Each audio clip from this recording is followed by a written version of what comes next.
Hey guys, FilthyRobot here, finishing. We shouldn't use continuing here, should we? No. Finishing our tutorial campaign with the Arumba. I think we met the goals we wanted. We have one last set of goals. We want to talk about personal unions in the HRE. So we've switched perspective over to Poland just for temporarily, just to take a look at personal unions. Couldn't quite make it happen in our previous game without spending a lot of time on it. And we're actually in the HRE as Poland, right? So No, we're not. Oh, we're not.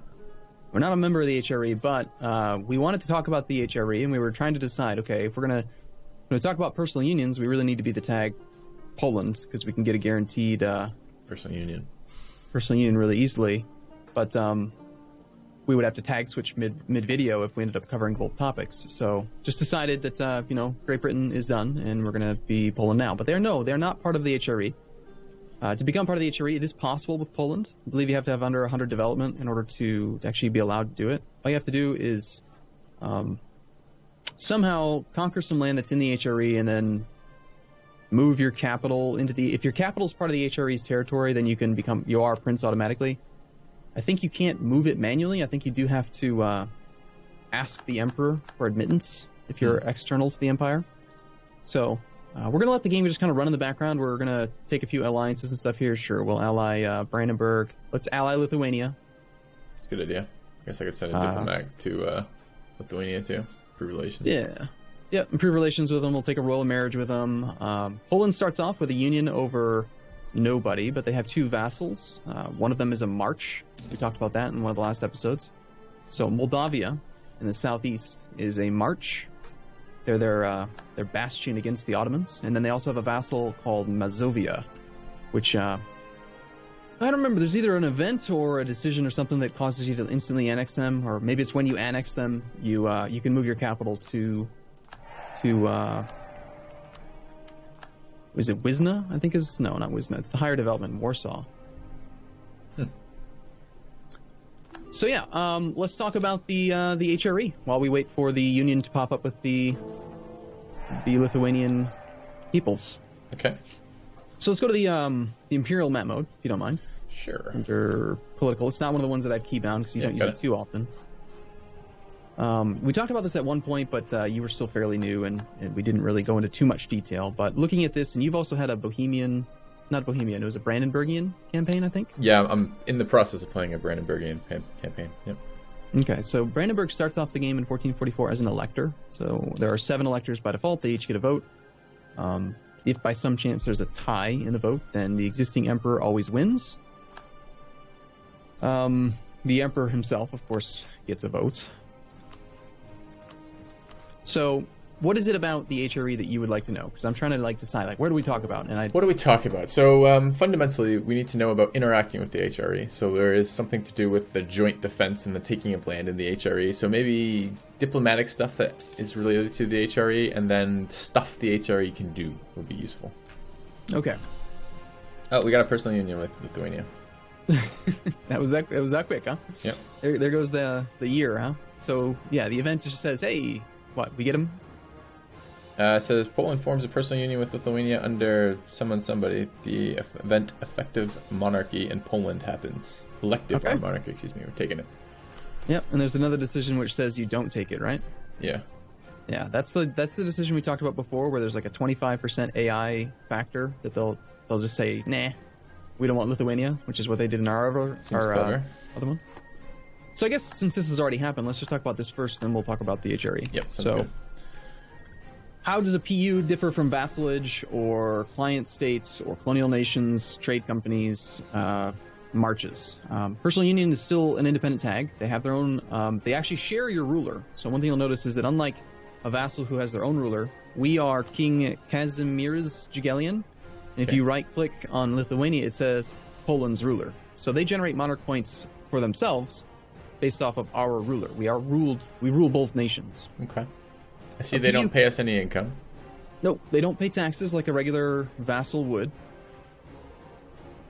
But for their subject interactions, if you go to the subject tab, they do have one that effectively allows you to tax them, which is called siphon income. Okay. You can take 50% of the yearly income, in this case 75.82 ducats, worsens our relations by 100. This recovers at a rate of, I think, 10 per year. Okay. And there's a cooldown of it, I think, of 10 years. So by the time you could click it again, they will have forgotten about what you did. Okay. Generally speaking, if they have low liberty desire, I almost always siphon their income because I think I can spend the money better than they will. Yep. Like normal, you can pay off other nations, any subject's debt. You can grant them lands, which in some cases can be advantageous if you're over 100% overextension or something, and you don't want to be at that danger point. You can give some land to a subject, just like a vassal or march. Enforce religion, enforce culture, support loyalists is just something you can do. You spend some money to lower liberty desire, embargo rivals. You'll notice that there's no option in here to enable scutage. Did we talk about scutage with vassals? I don't remember one way or the other. Okay, take a look at Mazovia. Okay. It's the second decision from the top. It's called enable scutage. They pay an extra 50% of the normal amount of money that they would pay. So in this case, as Poland, we have vassal tax of 39.7%. So scutage would increase that to roughly 60%, and it's telling you what it would be. Will you unpause for half a second? I want to see if it clicks up to that. Yeah, go ahead. Okay. Oh, you can't unpause my pause, right? Right. Now, disabling scutage causes 25% liberty desire, so it's a dangerous thing to turn on if they're close to the 50% liberty desire threshold, but enabling it doesn't do anything as far as liberty desire goes. When you do it, they no longer join Wars. New wars. Oh, that's wars interesting. that they're currently in, they will stay in, but new wars, whether they're defensive or offensive, will not happen. So you can actually use that to your advantage in some cases. Let's say, for example, I'm Poland and I want to integrate Mazovia, but in order to integrate Mazovia needs to be at peace. You can't integrate a nation, you can't start the process of integrating a nation while they're at war. Okay. Ironically, you can be at war, but they can't. So if you enable scutage on a vassal you intend to annex, They can never be at war, and therefore it won't fuck up your process starting. you can start the process whenever it becomes available. Yeah. Okay. So, but generally speaking, unless you really need the money, or in that one circumstance where you're trying to integrate, like you need to declare the war today because they've got multiple forts and it's a timing shot or timing window or something, but you can't start the integration for 2 years because it's only been 8 since you made them a vassal, for example. But the problem is that you're usually better off. You've already tied up a relationship slot on the vassal, so that means you have one less ally than you could otherwise have. And if they were in the war, they would be contributing to relative strength of the alliance, affecting enthusiasm, etc., etc. So a lot of times you want to have those troops and the general that he would have in the army in the war. Yeah, the So, general in particular sounds like a pretty awesome one. If they have a great general, it's nice to have them. Mm-hmm. Especially once you've learned how to control them and do that thing where you lead the army around, tell them where to go. Yeah. So back to Lithuania then, and with the personal union. Now that you understand scutage, we can talk about how you don't have that option. You cannot enable scutage on a subject, on a personal union member, because they always join your wars, no matter what. They have to. So you'll see that enable scutage is not an option. Now, with the union, they can become rebellious, which is what we saw in our previous tag as Great Britain, where Sweden and Norway, at the beginning of the game, start in a union under Denmark. If they have over 50% liberty desire, Lithuania could seek support from our rivals or anyone that would support them and try to declare an independence war. If they were to do that, they have to get a huge amount of war score, and then they usually demand independence. It's worth knowing that any subject, cannot declare independence if they are allied with you in an existing war. So if Lithuania has, say, the support of my fiercest rival, and I'm afraid they're going to declare, an easy way to prevent that is just declare war on a one-province minor and say, sorry, Lithuania, I've got you war blocked. You can never declare war. Does that make sense? You just declare an easy war, and you just stay at war until you can fix the liberty desire issue. I see you're giving away all of our land. I was just seeing what I could do with this. I want to see how far I could go with that.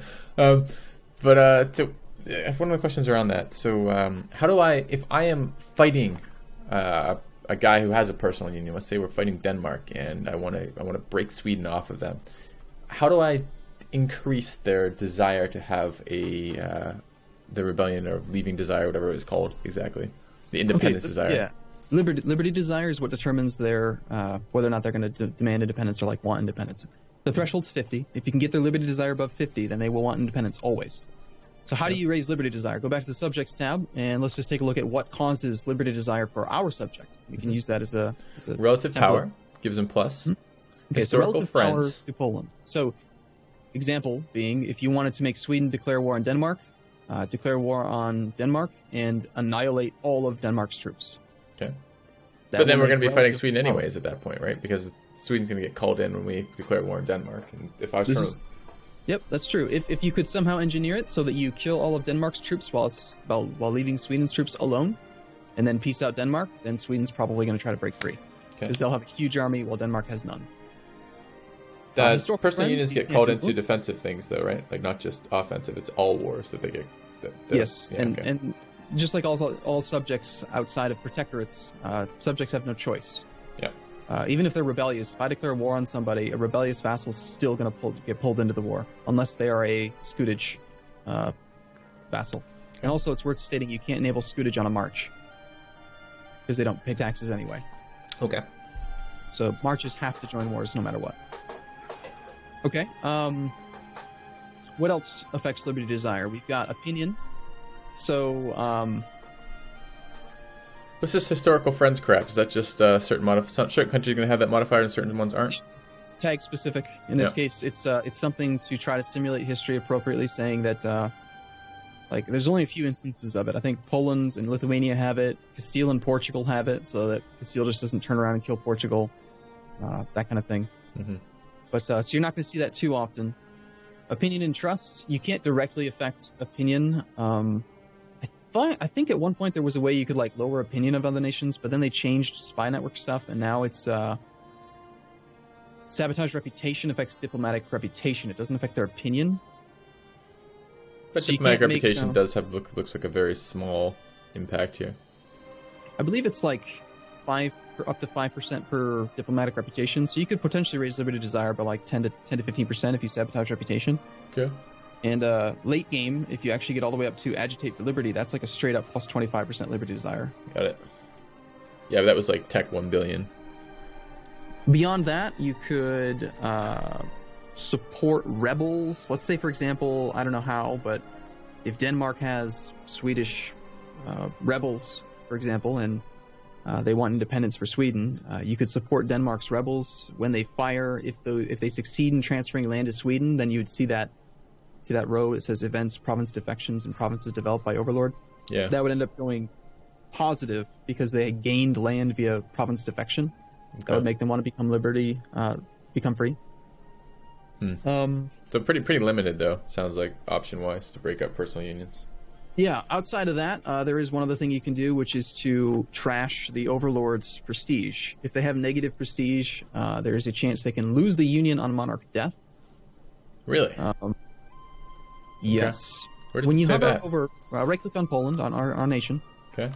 When you hover over in the fifth row, it says leads personal union with Lithuania. Hover over the Lithuanian flag.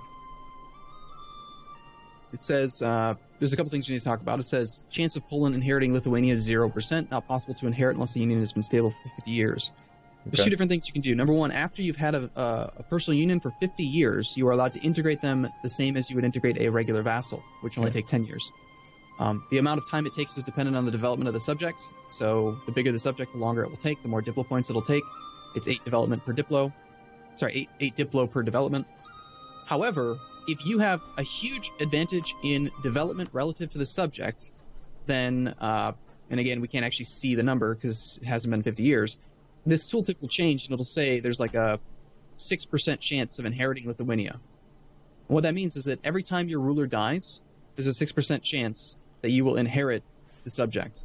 And interestingly, that roll is for all subjects. So if you inherit the first, you'll inherit all subjects at the exact same time. Huh. So the way that you can increase the chance of inheritance is have more development than the subject and have high diplomatic reputation. Each point of diplomatic reputation increases the chances. And kill off your leaders a lot. Yeah, if you make your ruler into a general, you'll cycle your leader more often, and you could theoretically inherit more often. Yes. Oh, I wanted to touch on that again. So I did that in one of my games, made my leader a ruler, and he did die at some point. But he died when he wasn't leading an army. Mm-hmm. It's just his death chance as a whole increases for the rest of the game, rest of his lifespan after he's been made a leader. You can't unmake him a leader, right? Or can you? Correct. Okay, so we can revisit that topic. So if you have when your ruler dies as a monarchy, you lose 1 stability. If your ruler is made into a commander or a general, and while he's leading troops or leading a siege, he dies, then you lose 2 stability. Right. However, the reason why it's somewhat disadvantageous to make your ruler into a general is that every character, whether it's a general, a ruler, or a advisor, they all have a yearly death chance based on their age. And as they get older, the death chance increases. It's called a mean time to happen, so they're just more and more likely to die as they get older. When you create a general, they also have a separate tick, separate from the age, just for being a general. And as you mentioned, you can't unmake them a general. So even if they're not leading troops... Yeah, that's when he died. He wasn't leading troops for me. You're practically doubling the chance of your ruler's death based on making him into a general. So it's kind of good to do that to cycle shitty rulers. Yes, definitely. Like if you have a 001 or something, he's like this god-awful ruler. Yeah. You would probably want to make him into a general right away, just because the sooner you get rid of that guy, the better. Even if he did lead an army and you lost 2 stability, just think about it. I mean, it's an extra 100 admin points to buy that stability back. How quickly would you recoup that if your next leader is a 333? Yeah, exactly. 3 points per month. It's going to take you, 33 months roughly? Yeah, so about 3 years. Yeah, you're right there. You've recouped those points. And maybe more than that, honestly, because in 3 years, if he's a 333 compared to a 000 or a 111, you're actually getting monarch points in the other categories, not just the ones you paid for stability. So you're more than making that up. I had a question about a related question to that about disinheriting your heir. Any thoughts on that? I would say if he's below average and you can afford the prestige hit, do it always. Okay.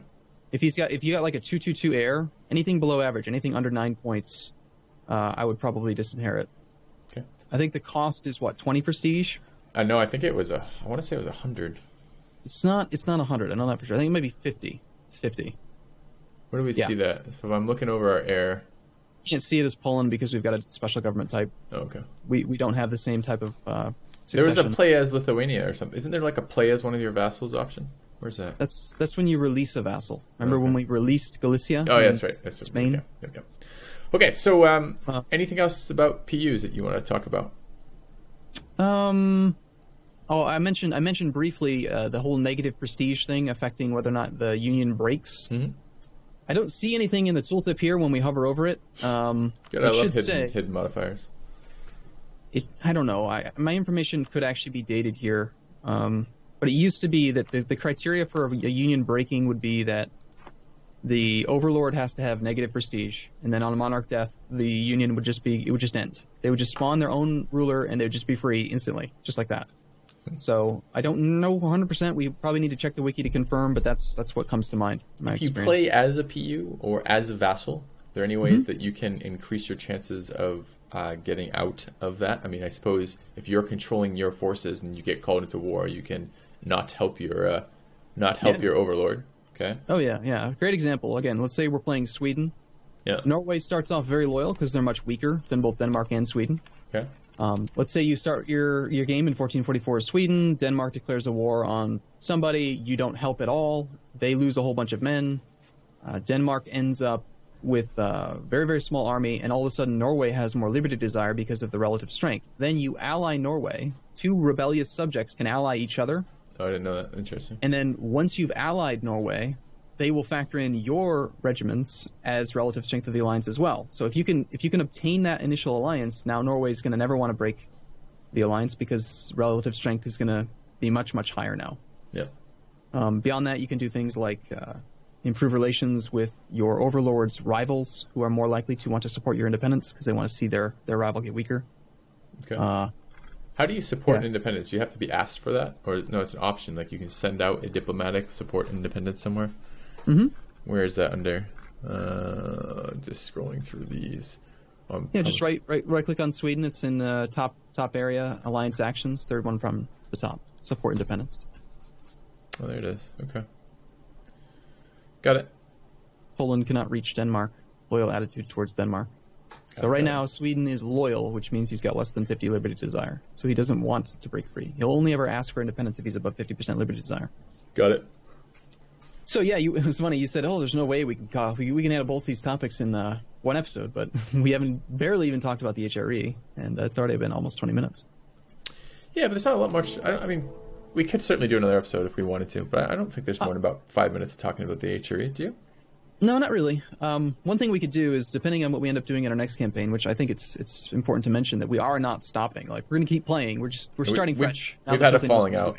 we have to end this immediately. We had no plans to do this, but we've had a massive falling out. That's Arumba and I disagreed about the 1,000th place in one of the decimals in one of his spreadsheets, and because of that, we're never speaking again. So, did you watch my stream? That actually happened. I was complaining about the thousandth word, 1,000th place, rounding in last night's stream. No, anyway, I wasn't watching your stream, but that's hilarious. Okay. That is funny. Yeah. One thing that might end up happening is if we end up playing a nation in Europe for our next series, then we could potentially talk about the HRE a whole lot more. But we could do a quick little summary now. Yeah, quick summary. So 7 electors, and actually 8 then, because the emperor votes, but he doesn't count as elector, right? So. To my memory, let me just check real quick to see. We've got 1, 2, 3, 4, 5, 6, 7 electors. And maybe I'm mistaken. I don't think the emperor actually gets a vote. That was a misspeak. So seven electors here. Majority wins. So if everyone is voting for someone different and you have 2 votes, you'll win. Yes, unless there's a tie and the existing tie, one of them is the emperor. In which case, the tie goes to the emperor. Sure. You either start in or outside of the HRE. The emperor defends foreign invasions into the HRE, right? Yes. So, like, everyone, basically, does all of the HRE go to war, or is it the emperor plus the targeted province goes to war? Okay, great example. I'm France. Yeah. I attack, say, I don't know, pretty commonly, I'll attack Savoy. Savoy is inside the HRE. If we go to the Imperial map mode, we can see that Savoy's capital is inside the HRE. Okay. Which makes them a prince of the empire. Okay. Since France is not a prince inside the empire, he's an external threat. And when France declares war on Savoy, Savoy's defensive calls to arms go out to all of his allies, and an extra defensive call to arms goes out to the emperor. The emperor still has a choice. He's not forced to defend them. But if he says no, it's the same thing as if you dishonored an alliance call from a regular ally. You lose like 50 prestige, you lose diplomatic reputation, and in addition to that, you also get like minus 50 opinion with every prince because you didn't defend the empire. That's the whole reason they elected you emperor, is to protect them. Yep. So pretty much always the emperor is going to defend, especially if the emperor is an AI. They will always honor a defensive call unless they're incredibly weak. Yep. And or if for some dumb reason the princes, the electors elect the Palatinate with like 3 provinces, in which case he's very weak and he'll usually want to avoid wars. Okay. The problem is the Palatinate's like really diplomatic. Like they improve relations with all the electors, they get alliances with the electors, and they kind of scroll their way around. They get voted emperor sometimes. Yep. So okay, so you get voted in.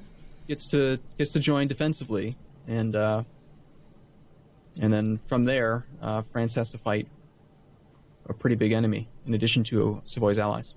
Okay. Okay. Next. So there's some penalties, diplomatic penalties, if you're inside the emperor. So okay, the couple things. So I've encountered. So if I ally the emperor, I can gobble up land in the HRE without calling him into wars. Yes. If you are allied to the emperor and you are an existing prince, then you can declare war on other princes so long as the imperial reforms have not been passed down to the point where you are no longer allowed to declare internal wars. Got it. So you'll see in the Holy Roman Empire interface. Yeah. On the right hand. On the right. Yeah. Yeah. So we got like 1, 2, 3, 4, 5, 6, 7, 8 reforms. The one I'm talking about is very, very far down, I think. Ewiger Landfried. Force member states to solve their disputes in courts of law rather than on the battlefields. Disables internal HRE wars. So they can no longer declare war on each other. If, as the emperor, you're able to pass every single reform, then you are able to just integrate instantly every single prince. That's pretty cool. 0% autonomy, as if you were a leader of a personal union and you inherit every country. And I think the pop-up actually says inherited everyone. That's pretty awesome. So tell me about Diplo hits if you are inside the empire and you are allied with the emperor, so you're not fighting the emperor every time, and you start taking HRE land. What happens in terms of being asked to give back land? What happens in terms of aggressive expansion? What happens in terms of Diplo hits? Like, there's modifiers in there, right? Yeah, so regardless of whether you're a prince or not, it makes no difference. If a province is owned by the HRE, it's actually identified on the map, the Imperial map mode, as a province that belongs to the HRE. There is just a multiplicative increase in aggressive expansion if you conquer that province, always, whether you're external or internal. So expanding in the HRE is slower, it's dangerous, and it'll piss people off a whole lot more than expanding elsewhere. Same aggressive expansion rules apply if you attack the same religious group, they're going to be more upset. Proximity is very important. And then any other things you have, like minus aggressive expansion impact, for example, could affect how you build aggressive expansion from expansion that way. Okay. So back to your question, you said, okay, if you are not allied to the Emperor, you can still declare internal wars until that reform is passed. But when you finish the war, the Emperor will demand that you return that land. It's called a demand unlawful territory request. Mm-hmm. They'll send you a diplomatic, guy saying, hey, give that land back to that prince. You shouldn't have done that, and you can choose to ignore that, in which case the province gets like plus 0.1% autonomy per month. It gets plus 10 unrest, lowered economic statuses like income, manpower, that kind of stuff. And that negative province modifier lasts for quite a while, like 10 or 20 years. In addition, every single prince in the empire will have like a negative 100 or negative 50 opinion of you because you took land from another prince. And that happens specifically when you decline to return territory that the emperor has demanded you do it. Not when you take it. Taking it is just normal. It's just normal expansion, normal aggressive expansion. It's only when you decline does that opinion penalty go out. So let's say you're playing as Brandenburg and you're at some point wanting to become the emperor. It's very, very important that you avoid having that penalty apply, because then every prince and every elector is going to hate you and they won't vote for you anymore. So the workaround, the way to get past that, is to do what you mentioned, which is to ally the emperor. You can't call him in to attack the princes because that would be attacking a prince he's supposed to defend, but you can still declare wars on your own. So long as you're allied to the emperor and you have positive, good relations, generally speaking above 100, he will never demand that you'd return unlawful territory. Good. However, Are there other? So this is an imperial map mode. I assume there's other empires than other imperial empires in this world somewhere. Because I look at this and everything's gray except for the HRE. There's only one HRE, and that is the imperial map mode for the HRE. The only other thing that's even close to the HRE would be the Japanese daimyo and empire system. It's similar but much, much smaller in scale as the HRE. They have no electors.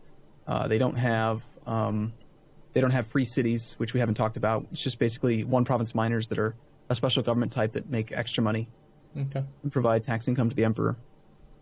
So what are the benefits of being the emperor besides being able to inherit all the land? If you open up the Holy Roman Empire interface, you can hover over the bottom right icon next to the Austrian flag. It's got like a little crown with a cross on top of it. Being emperor gives the following benefits. You get spy network construction rate plus 10%, bonus yearly prestige, bonus advisor slots. Not slots, sorry. Like instead of having three advisors presented to you at all times, you have 4 advisors presented to you at all times. An extra leader slot for generals and things, an extra diplomatic relations slot. So Austria starts the game off as the emperor, and they're allowed to have 5 relations instead of 4. Nice. In addition, depending on the size of the empire, most notably not the number of like development or how many provinces the empire has, but specifically how many individual tags, how many princes there are, affects the tax income that you get. You'll see that tax income plus 16, that's 2 ducats per year per free city, maximum of 8 free cities. They'll often get conquered, so if you're playing as the emperor, you're going to want to pay attention to that and make sure you're always trying to grant free city status to one province miners, so you're getting your extra income. Each individual prince is going to provide you with bonus force limit and manpower. The formula I don't recall, but more princes equals more force limit, more manpower. Okay. Is there any way you can add a territory to the HRE? Yes. If you are the emperor, you can always do it. Any land that you conquer that's outside the empire, in the province dialog, go click on like Hungary, a province directly adjacent to Austria's capital, Sopron. Okay. Left-hand side of the province interface, you can see a little button with a grayed out like eagle icon. Sopron is not part of the HRE. Yep. If I'm the emperor... Hold on a minute. Left side, where do I see that, sorry? Right below where it says autonomy 25%. Yep, okay, got it. If you were to conquer land in Hungary and you own Sopron, once you've cored the land and you're the emperor, that button would actually turn into a clickable button to add the province to the HRE. Okay. And when you do that, it increases imperial authority by 1. Imperial authority is the thing that you spend to pass imperial reforms. Okay. Also, imperial authority gives you bonus votes. Electors want to vote for the emperor if imperial authority is very high. Okay. And you can only do that if you're the emperor. So like if I conquered land as a prince, I can't add it to the HRE. Yes, you can. You can, but the AI will never do it. So only, generally speaking, the player is going to be the one that increases the size of the HRE. Okay. Cool. Unless, for example, let's say you start the game off and somehow Brandenburg becomes the emperor as an AI and he conquers the Teutonic Order. Once he becomes the emperor, he'll have a vested interest in increasing the size of the empire, so he might click the button and add them to the empire. But generally, princes on their own won't just do it because it doesn't help them. So, anything else you want to tell me about the HRE? No, there's one last thing. The bottom left-hand side of that flag and the Imperial thing. There's other special actions that the Emperor can take. They can bestow Imperial Grace, enforce religious unity, grant electorate, grant free city status, and then demand unlawful territory. We've talked about the bottom three. Okay. If for some chance an elector gets annexed and you're down on electors, then you can grant electorate status to a nation so long as they like you and they want to do it. They'll almost always vote for you if you grant it to them because it's a big opinion boost. Enforce religious unity says that you can demand a prince embrace the correct religion. I believe you can only do that after the Reformation War, which is based on Protestant and Catholic. And then finally, the top one, bestow Imperial Grace. This is where you sacrifice one imperial authority to increase opinion of a prince by plus 40. So if you're desperate to get an elector to vote for you, you can bestow Imperial Grace. How long does that last for, that modifier? And that's above and beyond the normal improved, right? Yeah, 10 years to my memory, but it's one of those things that doesn't actually have a tooltip telling you when it expires, so I don't know. I think it's 10 years, but I could be wrong. It'd be a wiki question. Okay. Cool. So yeah, I think it's a good spot. You know, there's of course so much more that we could do. We could colonize more. We could do more client states, more colonial nations, more whatever. But I think Filthy, you've graduated. It's time for you to lead your own country now. I think so too. Let's go be teammates, right? You're not going to backstab me, are you? I was gonna say that we should definitely have a discussion about what the rules of the game are going to be, so I can plan accordingly.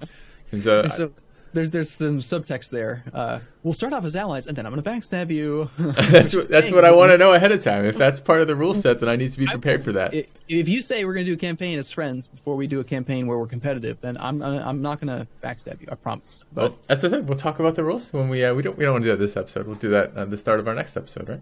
Yes. All right. Fair enough. Well, thank you guys for joining us in the tutorial series. I hope that it was beneficial to you, and it was a little bit kind of chaotic at times, but it's a very complicated game. It's changed so much since the beginning of time, and it's a lot of learning. It's a lot of different systems involved, a lot of moving parts. It's been a lot of fun to learn. So I kind of hope the tutorial was as useful for everyone else as it was for me, because I've learned a ton from doing this. So yeah, you've logged over 100 hours in the last month or so since we started doing this, so you're hooked, I think. Well, I'm certainly learning enough. You're going to say hook, line, and sinker? Possibly. I'm enjoying it a lot right now. Yes. Great. Good. Cool. Okay. We'll see you guys in the next series. Thanks for watching.